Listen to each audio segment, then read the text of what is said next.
एक बार राजा राजकुमार को आश्रम में ले गए।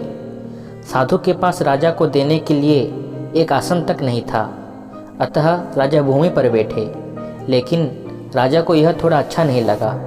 जब वो राजधानी लौटे तो राजा ने अपने लोगों के हाथों में कुछ सुंदर सुंदर आसनों के साथ साधु के पास भेज दिया। साधु ने इसे स्वीकार तो किया, लेकिन इसका उपयोग नहीं किया। राजकुमार को यह पसंद नहीं आया। एक दिन उसने साधु से कहा, गुरुदेव, आप हमेशा ज़मीन पर बैठे रहते हैं और सभी को ज़मीन पर बैठने के लिए कहते हैं। क्यों? आप मेरे पिताजी द्वारा भेजी गई आसनों का उपयोग क्यों नहीं करते? साधु ने कहा, बेटा, ज़मीन या मिट्टी की तुलना किसी से नहीं किया जा सकता। मिट्टी से कीमती कुछ भी नहीं है।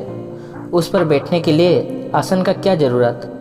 मिट्टी के संपर्क में आना तो किस्मत की बात है। इस मिट्टी की धूल चंदन के समान है। राजकुमार छोटा था, उसे समझ नहीं आया कि मिट्टी कितनी कीमती है। उस दोपहर साधु राजकुमार को आश्रम के बगीचे में ले गए और कहा, बेटा, आप इस आम के पेड़ को देख रहे हो? जब मैं छोटा था तो आम खाकर गुठली को यहाँ फेंक दिया था। कुछ दिनों बाद यहाँ एक आम का पेड़ दिखाई दिया। तब से ये पेड़ कितने हजारों आम दे चुका है, इसका कोई हिसाब नहीं है। अब जरा सोचिए, इससे बड़ा दानदाता और कौन है? और फिर इसके बदले आपको ये कुछ नहीं मांगता।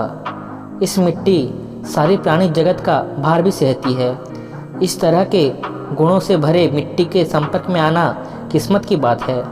उस पर बैठने के लिए आसन का क्या ज़रूरत है? इस बार राजकुमार समझ गए कि मिट्टी इतनी मूल्यवान क्यों है।